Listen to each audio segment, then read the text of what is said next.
구독자 여러분들 안녕하십니까, 김용 대표입니다. 자, 오늘 8월 5일 화요일 마감 브리핑 시작하겠습니다. 오늘 전일에 이어서 이틀 연속 강세장, 오늘은 이제 급등장이 나왔죠. 저는 약 지수 포인트 1.5% 이상이면 이제 급등이라고 표현하고 2.5% 이상이면 이제 폭등이다라고 표현을 하는데 지금은 오늘 양시장 모두 1.5% 이상, 장 초반에는 2% 넘게 상승하면서 상승폭 쭉 끌어올릴 것을 기대를 했는데 오히려 좀 아쉬운 그런 부분이었습니다. 어쨌든 2차전지 중심으로 주도 섹터 전반적인 강세 흐름이었는데 뚜렷한 강세 흐름을 보이지 못했어요. 말씀드린 것처럼 2% 이상 쭉 강세 나오면서 주도 섹터 이거다 하면서 갔어야 되는데 11시에서 12시 사이에 코스닥 지수가 한번 크게 출렁이면서 종목별 상승폭이 좀 제한적이었습니다. 좀 아쉬운 부분이고, 세비캠이나 넥스트칩이나 이런 종목 보면은 윗꼬리가 좀 길게 형성이 되어 있는데 이런 부분이 좀 아쉬운 부분. 내일 이제 미국 경제 지표들 나오는데 지금 사실 그 어떤 경제 지표도 고용 지표 충격을 이겨내기는 힘들 것 같아요. 내일 공급자 관리협회 비제조업 지수, 그리고 7월 ISM 비제조업 지수 나오고 그리고 이제 구매자 관리 지수 7월 합성 구매자 관리 지수가 나오는데 사실 이런 부분들보다는 고용 지표에 대한 충격으로 인해서 과연 연준에서 금리 인하 스탠스를 좀 변화를 주고 가져갈 것인가, 이런 부분들이 좀 더 큰 이슈가 되지 않을까라는 생각이 좀 듭니다. 사실 지금 시장에서는 이제 기대를, 제가 어저께도 분명히 얘기했죠. 일단 지난주 금요일에도 얘기 드린 부분인데 물론 금요일에 유튜브 영상이 아니라 필살기 방송에서 얘기를 드렸지만 고용지표의 충격은 연준의 금리 인하 기대감을 키울 수밖에 없어요. 이게 진짜 악재라는 것은, 호재든 악재든 귀에 걸면 귀걸이, 코에 걸면 코걸이라는 게 시장의 위치와 상황에 따라서 다르게 작용합니다. 자, 그래서 이 경제지표에 대한 부분은 내일 체크만 해 가면 될 것 같고, 일단 AI 관련주, 조선주, 2차전지 오늘 또 새롭게는 아니죠. 최근에 많이 올라오고 있었어요, 사실. 2차전지 관련주인데 제가 좀 부정적인 측면을 더 강조해서 얘기 드리긴 했지만 그래도 주가가 올라오는 것이 더 좋은 거죠. 주도 섹터이고 시총이 크니까 지수 상승에는 분명히 필요한 부분입니다. 관심 섹터는 이렇게 구분 지을 수 있을 것 같고요. 오늘 이제 메커스 어저께 매수했던 것 오늘 수익 실현 나가면서 좋은 흐름 보였는데 아쉬워요. 더 올라야 돼요. 지금 이것보다 더 올라가야 정상이라고 저는 생각을 하기 때문에 계속 관심입니다. 자, 오늘 마감 브리핑을 정리를 해보면 전반적인 시장 강세, 바이오 반도체 2차전지라고 그러죠. 순서를 바꿨었는데 반바지라고 하죠. 이게 이제 국내 주도 섹터 3개 부분인데 오늘 모두 좋은 흐름을 보였습니다. 2차전지는 다들 오늘 보셨을 거예요. 엄청난 강세 흐름을 보였죠. 장 초반부터 2차전지가 주도 섹터로 지금 떠올랐는데 에코프레어 형제주의 강세가 지수를 끌어올리는데 이제 트리거 역할, 견인차 역할을 했고, 알테오젠 등등의 대형 바이오주들도 상승했고, 삼성전자, 하이닉스 등까지 강세 흐름 보이면서 좋은 시장 흐름을 만들어줬습니다. 물론 강세를 끝까지 유지하지 못했어요. 하이닉스는 강세 흐름을 유지했지만 삼성전자가 보합권까지 밀렸고 이런 모습을 보였는데 어제부터 오늘까지 이틀 연속 강세 흐름을 보였기 때문에 지난 금요일에 폭락 분위기는 말끔히 지어냈습니다. 어제는 이제 좀 소소했죠. 상승 반등이 수단매를 소소하게 보이다가 미증시 반등하는 거 보고 화끈하게 좀 올라왔는데 오후장 들어서 변동성이 좀 심화됐다라는 부분이 좀 아쉽습니다. 상승폭을 많이 좀 반납했는데 이거는 당연한 거예요. 폭락했다가 올라가니까 당연히 지수의 위치상 우리가 소화해줘야 될 매물대가 분명히 있는 거잖아요. 그 부분을 오늘 소화를 해준 거다라고 봐야 될 겁니다. 보면은 코스닥 지수로 보면 여기 금요일날 이 장대 음봉 때문에 어떻게 보면 이 부분에 있는 부분들이 이제 매물 저항대가 된 거잖아요. 그러다 보니까 그걸 소화해줘야 되기 때문에 어느 정도는 상승폭을 되돌림 현상이 나오는 것이 정상적인 흐름이다라고 봐야 되겠고요. 그럼에도 불구하고 여전히 시장 분위기는 우호적이다. 자, 지금 정책주로 형성된 종목들은 아직 정책 드라이브를 본격적으로 걸기 전이에요. 그래서 본격적인 상승 흐름이 덜 나왔다라고 판단을 해야 되고, 이제 이 부분인데, 미증시 하락 충격은 이유가 뭡니까? 어이없는 고용지표의 축소예요. 뭐 다른 악재들이 정말 한 번에 왕창 쏟아지긴 했지만, 자, 관세 전쟁은 해결이 봉합이 지금 협상은 다 했지만 그 협상을 한 다음에 다시 또 번복하거나 세부 조율을 하면서 어그러지는 경우들이 있기 때문에 확정된 부분은 아니고요. 러시아와 미국 간의 지정학적 리스크는 사실상 뭐 상징적인 의미인 거지, 이 둘이 붙으면 정말 3차 세계대전이죠. 쉽지 않은 부분입니다. 그리고 뭐 제조업 부분이 계속 위축 국면인 것은 지금 경기가, 제조업 경기가 그만큼 좋지 않다라는 것은 다 알고 있는 부분이고, 다 알고 있는 부분들인데 고용지표는 다르죠. 이게 가장 큰 악재인 거예요. 지난주 금요일에 미증시도 하락을 했던 이 수많은 악재들 중에 가장 큰 건 이 고용지표라고 저는 봅니다. 왜냐하면 고용에 대한 신뢰도가 무너졌다라는 건 연준에 대한 신뢰도가 무너진 거예요. 왜냐하면 연준이 금리를 내리지 않았던 이유가 미국 경제가 고용과 소비 모두 탄탄하다고 이 논리를 주장하면서 이 금리를 내리지 않았던 부분인데, 이 논리에 금이 가게 만들었죠. 그렇기 때문에 고용에 대한 신뢰도가 무너진 건 연준의 신뢰도를 훼손한 거나 다름이 없습니다. 동시에 이제 시장에서는 연준에 대한 신뢰도가 금이 간 건 뭘 의미해요?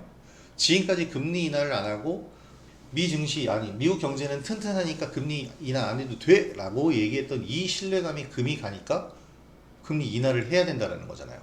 인하 안 해도 돼의 이 신뢰에 금이 갔으니까. 그래서 동시에 연준 금리 인하 기대감은 치솟았습니다. 그래서 이제 만약에 연준 스탠스의 변화가 생기게 된다면 시장은 새로운 상승 동력을 얻게 될 겁니다. 정말 기가 막힌 위치 아닌가요? 그냥 우리 시장만 놓고 보더라도 지금 현재 이 위치에 있는데, 누가 봐도 새로운 상승 동력이 필요한 이때 금리 인하 기조가 만약에 보인다면 새로운 상승 동력을 당연히 얻게 되겠죠. 우리만 그런 게 아니에요. 나스닥도 똑같습니다. 같은 위치잖아요. 그래서 여기서 새로운 상승 동력을 얻기 위해서 뭔가 정말 누군가가 의도한 바대로 흘러가는 그런 느낌이 들 정도입니다. 그래서 정교하게 들어맞고 있는 그런 상황. 지금 시장 분위기 그리고 위치상 만약에 연준 금리 인하 분위기가 감지되면 진짜 뭐 미증시는 뭐 계속 신고가였으니까요. 새로운 영역에 진입하는 거고, 우리 증시도 지금 코스닥 지수는 아직 좀 멀긴 했지만 코스피 지수는 얼마 안 남았거든요. 진짜 얼마 안 남았습니다. 새로운 영역에 진입할 수 있는 그런 단계가 오는 거예요. 근데 생각을 해보세요. 그렇게 새로운 영역에 진입했어. 그때 시작하면 어떻게 될까요? 오히려 거기서 단기적으로 하락 구간을 맞이할 수 있어요. 늦을 수밖에 없다는 거죠. 그래서 기존에 매매하고 있던 투자자들에게 수혜가 온다는 거예요. 그래서 제가 항상 그 얘기하잖아요. 시장은 항상 참여하고 있어야 되는 거예요. 시장이 고가권이든 바닥권이든, 고가권이든 바닥권이든이란 말은 누구나 할 수 있지만 이 과정은 누구도 얘기할 수가 없거든요. 고가권이든 바닥권이든이란 말은 이 상승해서 고가 가고 하락해서 저가를 가는 구간을 다 우리가 참여하고 있어야 된다는 건데, 하락 구간은 굉장히 고통스럽죠. 지금 장기 하락 추세 때가 한 4년 있었잖아요. 이제 올해 이제 그걸 완전히 벗어났는데, 그 4년 동안을 이 시장 안에 있으니까 지금 벗어나는 거를 느낄 수 있는 거예요. 그럼 지난 4년 동안은 손해만 봤냐? 그게 아니죠. 그 중간중간 하락도 이렇게 하락하는 경우는 없잖아요. 이렇게 하락한단 말이에요. 그러니까 우리가 중간중간 수익을 보면서 좀 연명하듯이 버텨온 거 맞아요. 그 버텨오다 보니까 지금과 같은 엄청난 상승권을 마련하고 보는 거고요. 그 과정에서 보유한 종목, 수익 실현한 건 이제 끝난 거고 손절한 것도 끝난 거지만 보유한 종목들이 이제 빛을 보면서 올라가기 시작을 하는 거고, 그 중간중간에 우리가 수익을 봤었던 부분들이 그 중간중간 우리가 기회비용을 수익으로 치환한 그런 부분이 되는 겁니다. 그래서 이제 본격적으로 우리가 지금 이 순간을 위해서 기다려왔다라고 생각을 하면 되는 것 같고, 물론 지금 아직 발생하지 않은 상태에 대해서 저도 얘기하는 거예요. 그래서 지금부터 다시 하락할 수 있죠. 근데 이 하락도 마찬가지야. 우리가 그 하락을 시장에 계속 참여하면서 그 하락 보고 어떻게 대응해야 될지 전략 거기서 다시 세워서 다시 반등하는 구간에서 수익도 속도 챙기고 하락하는 건 좀 버텨주고 이걸 계속 반복을 하는 겁니다. 이걸 하게 되면 미증시뿐 아니라 우리 증시도 결국에는 새로운 영역에 진입을 하게 될 거예요. 그러면 기존에 매매하고 있던 여러분들은 전에 없던 수익의 분위기를 느끼실 수 있을 겁니다. 사실 얼마 안 남았다고 생각하는데 제가 자꾸 이제 중간중간에 목이 너무 타가지고 말을 너무 많이 하다 보니까 얘도 뭔가를 마시는데 이게 상표가 보이면 안 되는 건가? 그런 생각이 갑자기 드네요. 어쨌든 오늘 이 종목들을 봤을 때 그런 분위기를 여실히 좀 느낀 게 바닥권에 있던 종목들이 올라온다라는 이 시그널이 너무나도 정확했죠. 2차전지를 먼저 예를 들면 전 계속해서 2차전지에 대해서는 좀 부정적이에요. 왜냐하면 전방산업이 회복이 안 되고 있고 일론 머스크도 이렇게 얘기했잖아요. 앞으로 전기차 당분간 힘들어. 이건 누구나 다 알고 있는 거예요. 사람들이 이 전기차에 대해서 불안해서 부정적이라 이런 측면이라기보다는 익숙함의 차이고요. 이미 살 사람은 다 샀어요. 그럼 새롭게 살 사람을 구해야 되는데 그 새롭게 살 사람들을 설득하기는 좀 어려울 겁니다. 왜냐면 전기차라는 부분이 생소하잖아요. 저만 해도 지금 뭐 내연기관 차량을 타고 있는데 전기차로 바꾸게 되면 이제 뭐 충전을 한다거나 이런 부분들이 굉장히 좀 생소하고 뭐 드라이빙을 안 해봐서 모르겠지만 솔직히 조금 어색할 것 같기도 하고 그냥 이런 거를 고려하고 사는 것보다는 지금 차량을 유지하는 것 그러니까 새롭게 이게 뭘 얘기하는 거냐면 캐즘 현상이라고 그러잖아요. 유행이 탁 정점에 이르러서 이제 더 이상의 수요가 없어지는 상태예요. 캐즘이라는 게 새로운 수요가 없는 거잖아요. 근데 거기에다가 더불어서 경기까지 그렇게 좋지가 않아요. 그런 상황에서 전기차 업황이 살아날 리는 아직은 없죠. 그래서 지금 계속해서 제가 이 전기차 업황이 좀 살아나야 된다라고 얘기를 하는 거고, 에코프로 비행 같은 경우에 오늘 실적 발표를 했는데 실적이 2분기 영업이익 490억이 나왔어요. 전년 대비해서 1159% 엄청난 상승을 한 거죠. 지난해 뭐 몇 억 못 벌었잖아요. 뭐 적자 아니었습니까? 당기순이익도 엄청나게 늘어났는데 중요한 거는 매출이 감소했어요. 매출이 감소했다라는 것은 어떻게 보면 외형이 커진 것이 아니라 내부적으로 뭔가 비용 절감을 했다라는 거죠. 그렇기 때문에 긍정적인 실적이라고 보기는 어렵고 490억의 영업이익인데 시가총액이 12조 원입니다. 실적이 많이 좀 모자라죠. 아무리 공장에 가치를 부여한다고 해도 12조는 시가총액이 과도하죠 아직도. 그냥 그전에는 얼마나 과도했다는 얘기입니까? 근데 그전에는 그렇게 과도하다고 생각되지 않았어요. 왜냐? 실적이 받쳐줬거든. 리튬의 수요가 있어서, 즉 전기차 수요가 있어서. 근데 지금은 수요량이 완전히 줄었기 때문에 주가 역시 이렇게 된 것이 정상적이라는 거죠. 자, 삼성 SDI를 좀 먼저 보면은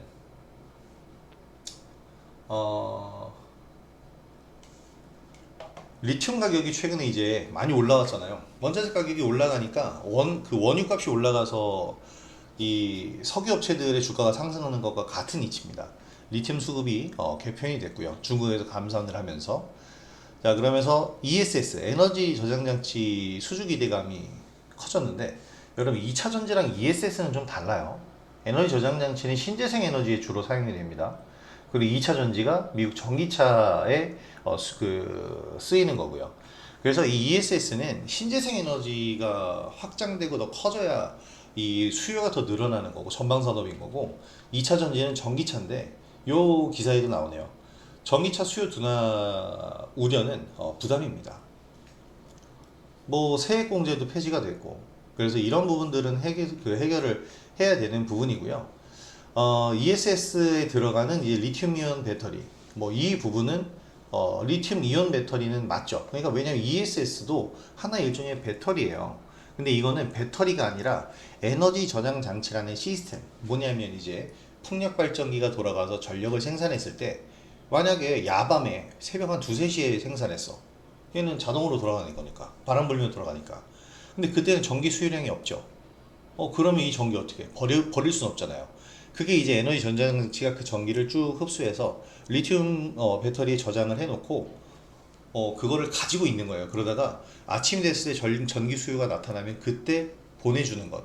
이게 ESS입니다. 이게 에너지 저장 장치인데 여기에도 이제 리튬 이온 배터리가 들어가죠. 그러면 ESS용 리튬이온 배터리가 이제 수요가 증가한다라는 건데, 문제는 이 ESS 자체 수요가 그럼 많이 늘어나야 돼요. 지금 많이 늘어나고는 있는데 더 늘어나야 된다는 거죠. 지금 이 삼성 SDI나 에코프로, 에코프로 BM, LG 에너지 솔루션 이 기업들의 시가총액을 지켜주려면 이들의 매출이 더 늘어나야 됩니다. 자, 글로벌 ESS 배터리 공급사, 자, 여러 이제 자동차 기업들 유럽 중심으로 수주 확대. ESS는 활용 방안이 굉장히 많으니까요. 자, 그래서 이제 삼성 SDI가 오늘 급등세를 보이면서 전 대장주가 됐다고 봐요. 사실 LG 에너지 솔루션이 얼마 전에 테슬라 향이라고 이제 우리가 예상을 하고 있는 부분인데 6조 원 규모의 LFP 배터리의 이 수주를 올렸잖아요. 이 부분이 저는 2차전지 관련주 전반적으로 이제 트리거가 될 거라고 생각을 하고, 에코프로 BM은 뭐 삼성 SDI 조금 전에 차트랑 비슷한데 주가가 이제 올라오곤 있는데 너무나도 떨어졌다는 과도한 바닥 인식이에요. 그것 때문에 이제 올라온다라고 봐야 됩니다. 리튬 가격이 지금 올라오는 건 중국이 감산을 했기 때문이지 리튬 수요량이 올라간 게 결코 아닙니다. 자, 그렇기 때문에 지금 반등을 하게 된다면 이제 여기서는 정리를 일단 단기적 관점에서 봐야 된다라고 저는 보고 있고요. 여기 조금 전에 봤던 기사에 요게 있네요. 탄산 리튬이 저점 대비 21% 반등, 수산화 리튬 가격도 3% 반등. 자, 리튬 수급 안정이 어떻게 보면은 이 기업들의 가장 큰 상승하는 이슈다라고 보시면 되겠습니다. 실적이 왜 늘어났겠어요? 뭐, 리튬 가격 상승했으니까. 근데 이제 매출 규모가 줄어들었다라는 것에는 좀 물음표를 던져봐야 되지 않을까라는 생각이 좀 듭니다. 자, 그래서 2차전지 관련주들이 상승 흐름을 이렇게 보였는데, 에코프로 BM이 한 시가총액이 12조 지금 되고 있고, 에코프로가 7조. 두 기업 합쳐서 약 20조에 가까운 시가총액이라면 실적적인 증명을 좀 더 해줘야 됩니다. 그 점이 지금 좀 필요하다고 저는 보고 있고요. 자, 2차전지가 이렇게 상승을 하게 되면요, 이제 LG 에너지 솔루션이나 이런 전방산업, 삼성 SDI도 오늘 많이 올랐잖아요. 이들과 함께 협업하는 기업들의 주가를 좀 잘 봐야 돼요. 저는 그래서 세아 메카닉스를 좀 보고 있는데, 세아 메카닉스 뭐 시간외 뭔 시세가 뭐 이런 식으로 잡혀 있으니까 지금 세아 메카닉스 같은 경우가 LG 에너지 솔루션의 1차 협력 업체이기 때문에 이런 기업들 주가를 우리가 좀 잘 체크를 해볼 필요가 있다. 추세는 완전히 상승이고 좋은 흐름 나오고 있죠. 삼알미늄과도 좀 비슷합니다.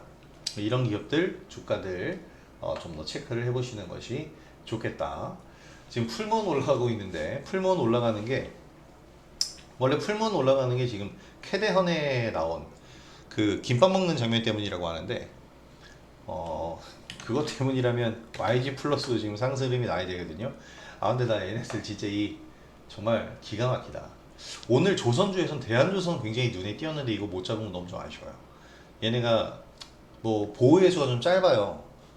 그래서 그게 사실 조금 불안 요소이긴 한데,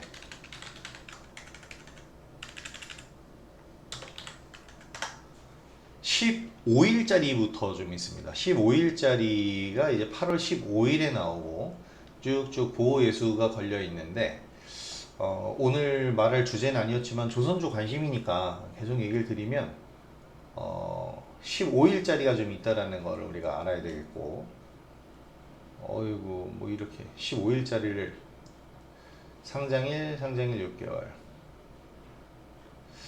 그래서 보호예수 물량들을 좀 잘 체크를 해 주시는 게 대한조선을 볼 땐 좋은데, 공모가가 5만 원이었잖아요. 근데 지금 조선주 분위기상 얘네들이 상승 흐름이 나오게 된다면 강한 상승 흐름들이 나와줄 수 있다라는 점을 저는 체크를 해봐야 된다라고 봅니다. 자, 계속해서 이어서 오늘 볼 종목들을 보면, 저는 이 대한조선도 얘기한 이유가 사실 오늘 넥스틸이라는 종목이 전 굉장히 좀 임팩트가 있어서 얘기를 좀 드리는 건데, 넥스틸 같은 경우가 지금 16% 지금 상승을 하고 있잖아요. 사실 이거 저는 그 알래스카 LNG 관련주를 다른 측면에서 수익을 좀 봤는데, 얘는 강관주 좀 기대를 했어요. 근데 관세 협상에서 철강 관세 50% 이거 논의조차 안 되고 그냥 도장 찍어버렸죠. 50%야. 땅땅땅. 큰일 났어. 철강 업체들이 지금 이거에 대한 충격을 어떻게 이걸 해결해야 될지를 진짜 골머리를 앓고 있는 그런 상황입니다. 근데 해결 방법이 없죠. 있다면 딱 하나입니다. 알래스카 LNG 프로젝트에 참여하는 것. 이 알래스카 LNG 프로젝트는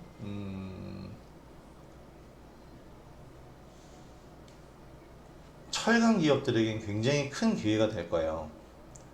자, 알래스카 북부에서 남부 항구까지 1300km에 걸쳐서 이제 운송을 해야 되는데, 그러면 1300km짜리 관을 설치해야 된다는 얘기입니다. 그래서 지금 일본은 이미 이 프로젝트에 합의를 했고, 지금 우리나라 같은 경우에는 상업적 이점을 좀 따져보기 위해서 오히려 우리나라가 언급을 좀 안 한 것 같아요. 이 기사 내용대로라면. 이유가 뭐냐면 철강 업체들에게는 다이렉트로 지금 수익이 가면서 참여하기가 쉽지만, 사실 이게 끝이 아니고 그 에너지를 좀 사와야 되는데, 이 LNG 에너지를 구매해야 되는 국내 업체들이 지금 좀 주춤하고 있는 것 같아요. 이미 근데 1,000억 달러의 LNG, 그러니까 미국산 에너지 구매 계약을 맺었는데 그렇게 크게 의미가 있나 싶지만, 이렇게 지금 뭐 우리나라의 요 기업들 SK 이노베이션, 포스코 인터내셔널, 뭐 GS 칼텍스, 이런 직수입사가 이제 조심스러운 입장을 유지를 하고 있다고 합니다. 수요가 좀 불확실하기 때문에 그렇다고 라고 하는데, 근데 어차피 1,000억 달러의 에너지 구매 계획을 맺었으면 정부에서 어느 정도는 푸시를 해야 되지 않을까. 저는 이 사업에 참여를 해야 된다라고 보거든요. 왜냐면 이 50% 고일관세를 그대로 적용하면 조금 문제가 됩니다.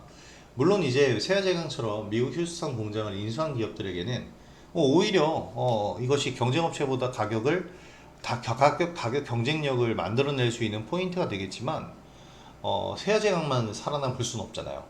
그래서 그래서 지금 여야가 철강 산업 지원을 위한 특별법을 발의를 한 건데, 좀 더 푸시를 할 수 있는 그런 방안이 필요하다라고 생각이 되고요. 근데 중요한 거는 넥스틸이 그럼 오늘 근데 왜 올랐어? 이게 되게 신기한 건데요. 저는 사실 이 알래스카 프로젝트에 대한 기대감이 좀 있어요. 참여를 할 거라고 생각하고, 만약에 못 한다고 하더라도 코리아 팀이 이 프로젝트에 참여를 못 하더라도 넥스틸이라든지 동양철강 같은 개별적인 기업들이 거기다 그냥 강관을 판매할 수 있잖아요. 그 판매하는 데 대해서는 특별 관세가 적용이 될 겁니다. 왜냐면 미국이 필요해서 사가는 거니까. 그걸 비싸게 주고 사는 건 미국이니까. 가격 경쟁력을, 왜냐면 일본 제품이 워낙에 비싸서 우리나라 제품을 무관세로 사간다고 그러는 게 가장 좋은 방법이거든요. 근데 만약에 그렇게 된다고 한다면 뭐 이제 철강, 이 알래스카 LNG 관련주들은 그때 한번 또 부각이 될 거라고 봤는데, 오늘 넥스틸은 관세나 뭐 이런 거에 대한 문제가 아니고 그냥 중간 배당을 해버렸습니다. 8% 가량의 중간 배당. 한 주당 1,155원에 중간 배당을 했는데 굉장한 금액이에요. 8%의 배당입니다. 그러니까 이 정도라면요, 주가 대비해서 8% 가량의 8%의 배당 수익률을 주겠다라는 거잖아요. 그러면 지금부터 1,000원을 더해서 한 16,000원의 가치가 있는 거예요. 그러니까 이 종목에 대해서는 8월 20일까지 보유를 해야 배당을 받을 수 있는 건데, 지금 사서 16,000원 이상 올라갔을 때 팔면 배당 받는 거나 다름이 없는 개념이 되는 거고, 뭐 8월 20일까지 보유해서 배당도 받고 그 이후에 주가 상승률까지 노린다면 장기적으로 더 크게 볼 수 있는 거잖아요. 그래서 넥스틸은 지금 굉장히 보유하는 데 대해서 여유가 생기는 종목이 되는 겁니다. 그래서 좀 관심 있게 보실 필요가 있을 것 같아요. 지금 이제 주주 환원 정책과 각종 이 상법 개정을 통해서라든지 주주 가치 제고를 위한 정책들이 계속해서 나오고 있잖아요. 그 일환의 배당 이렇게 준다라는 것은 대단한 측면이다라는 것 생각을 해봐야 될 것 같습니다. 자, 마지막으로 한 종목 더 보면은 SK 바이오팜입니다. 오늘 바이오 쪽도 상당히 좋은 흐름을 보였는데, 물론 바이오팜 생뚱맞은 상승이었어요. 보유했던 사람들 전부 손절시키고 올라가는 거잖아요. 차트상으로는. 그래서 뭐 이런 상승이 다 있냐라는 생각을 할 수밖에 없는데, 그만큼 임팩트 있는 세너버메이트라는 이 북미 지역에 진출한 이 약품에 엄청난 이제 성공 신화가 쓰여지는 겁니다. 이거는 작년부터 나온 얘기고요. 예상이 됐던 얘기입니다. 이 뇌전증 신약인데 미국 제품명이 엑스코프리. 지난해 한 그러니까 6개월 한 10개월 전에 5천억 달러였던 것 같, 5천만 달러였던 것 같은데 지금 1억 달러를 돌파한 매출이 나왔습니다. 정확히 기억이 안 나네요. 지난해 5천만 달러였는지. 전년 동기 대비해서 46.5% 오른 거니까 비슷하겠네요. 제가 지금 수치가 기억이 안 나는데 4,500만 달러였나 5천만 달러 이 정도 수준이었어요. 그래서 올해 1억 달러 매출, 분기 1억 달러 매출 목표로 한다고 그랬는데 지금 2분기에 달성한 겁니다. 자, 그래서 전분기 대비 22%, 전년 동기 대비해서 31.6% 증가를 했어요. 여기서 엑스코프리의 이 능력치가 엑스코프리 하나만의 능력치가 이제 대단한 거죠. 요것만 팔아서 이만큼 얻은 거니까. 자, 그래서 엄청난 실적을 보여줬는데 미국에 이 뇌전증 신약이라는 게 뇌전증이 그런 거잖아요. 정확한 그게 우리가 그 정신분열증이라고 그러나요? 뭐라 그러지? 그 정도까지는 아니구나. 분열까지는 아니고 간질, 간질이라는 그러니까 이런 거. 이게 저도 지금 정신분열증이라는 얘기를 하고 좀 그랬던 게 용어가 주는 부정적인 인식이 있잖아요. 간질이라는 용어가 주는 부정적인 인식도 있단 말이에요. 그게 이제 뇌전증인데 이 뇌전증 신약 이게 원래 신약이라는 게 미국 시장에 진출하는 게 굉장히 어렵고 자리 잡는 것도 어렵습니다. 근데 지금 엑스코프리가 굉장히 안착을 잘했고 그러면서 이게 SK 바이오팜이 굉장히 오랜 시간 공을 들인 거예요. 그래서 지금 SK 바이오팜에서 이 엑스코프리에 어떻게 보면은 성공 신화를 쓰면서 지금 미국으로 건너간 거고, 자, 이 미국에서 지금 이 성공 신화를 만들고 있는 게 실적으로 나타났습니다. 사실 저는 바이오주도 그래요. 보시면 아시겠지만 제가 이거 작년부터 나온 얘기라 그랬잖아요. 10개월 전쯤이면 작년 요때예요. 딱 차트가 기가 막히게 형성이 되어 있네. 그래 9월에서 10월입니다. 1년 됐네요. 8월에서 10월까지 상승했으니까 이렇게 올랐거든요. 이때 이미 이 얘기가 나왔어요. 근데 그 다음에 주가가 어떻게 됐어요? 시장 영향도 있지만 어쨌든 다시 원점이 됐다가 오늘 상승이잖아요. 오늘 상승이 뭐예요? 1년 만에 상승인 거예요. 추세적으로 본다면 월봉으로 한번 보면 상승 흐름이라고 보기가 되게 애매한 상태. 이제 다시 상승이니까 지금 사도 되는 거잖아요. 그래서 이 바이오 기업들은 기업이 올리는 실적과 주가의 상관관계가 그렇게 당일 임팩트만 나올 수 있는데 이게 연속성이 좀 떨어지더라고요. 근데 작년 8월에 이제 자리를 잡고 8월 5일에 이제 72,600원에서 13만원까지 거의 2배가 상승했잖아요. 이번에도 눌림목 준다면은 관심주로 보고 전고점까지만 가더라도 꽤 높은 수익률을 얻을 수 있으니까 관심권에 더 보시되 확실한 매도 전략을 갖고 진입을 하시는 게 좋을 겁니다. 말씀드린 대로 최근에 상승하다가 다 손절시키고 다시 오르는 거거든요. 그래서 신중한 접근이 필요하고 이 거래량이 터진 것이 굉장히 심상치 않은 거래량이기 때문에 좀 더 관심을 가져보셔도 좋을 것 같습니다. 자, 오늘 이렇게 여러 종목들을 얘기를 드렸는데 굉장히 다양한 종목들 다채롭게 지금 상승을 했어요. 그러면서 좋은 흐름들을 시장에 만들어 줬는데 우리가 지금 시장을 정말 활발하게 대응을 해야 됩니다. 지수 위치에서 설명을 해드리면 여기서 추가 상승이 나올 수도 아니면 밀릴 수도 있는 거예요. 근데 밀린다면은 우리가 또 기다려주면서 그 밀릴 때의 대응 전략을 만들어주고 상승을 한다면 상승할 때 매도 전략을 취하면서 또 대응 전략을 그렇게 만들어가는 것. 그것이 이제 우리 투자자들 입장에서 하는 거고 제가 여러분들께 그런 부분에 대한 방향성을 잘 알려드리도록 하겠습니다. 자, 그래서 제 영상을 통해서 구독자 여러분들이 수익을 올리시는데 많이 도움을 받으셨으면 좋겠고 오늘 영상도 도움이 됐다면 구독하기와 좋아요 한 번씩 부탁드리도록 하겠습니다. 자, 오늘 영상 여기서 마무리하도록 하고요. 저는 이제 내일 영상으로 다시 찾아오도록 하겠습니다. 자, 편안한 오후 되시고 내일 영상으로 다시 찾아뵙도록 하죠. 자, 김호영 대표였습니다. 내일도 화이팅 하시고 내일 영상으로 다시 찾아뵙겠습니다. 감사합니다.